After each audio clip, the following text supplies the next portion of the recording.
Selebriti dan anggota Dewan Vena Melinda memang masih tampak hidup sendiri tanpa pendamping. Di balik kesibukannya, Vena mengaku memang belum menemukan sosok pengganti dari mantan suami. Vena Melinda sudah selama 9 tahun hidup sendiri tanpa suami. Pernah berpikir menikah lagi? Memang banyak hal yang menjadi pertimbangan untuk kembali berumah tangga. Aku juga tahun depan udah mau 50 tahun.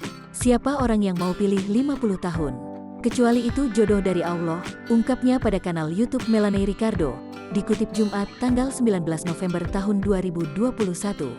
Ia pun menunggu sosok yang tidak mementingkan penampilan dan usia. Di sisi lain, Vena juga menginginkan calon pendamping yang sabar.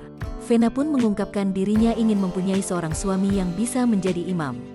Tidak hanya itu, dorongan ingin membuka hati untuk laki-laki lagi karena ada dorongan dari buah hatinya, Vania. Aku pengen kalau ada salat, ada imam. Apalagi Vania yang selalu doa, Mama, Papa aku kapan datang? Itu sih yang selalu bikin aku, itu yang gak bisa aku wujudkan, ungkapnya lagi. Menurut Vena, Vania berhak mendapatkan sosok seorang ayah. Ia kerap pernah melihat Vania yang tersenyum melihat seorang ayah bersama anak perempuannya.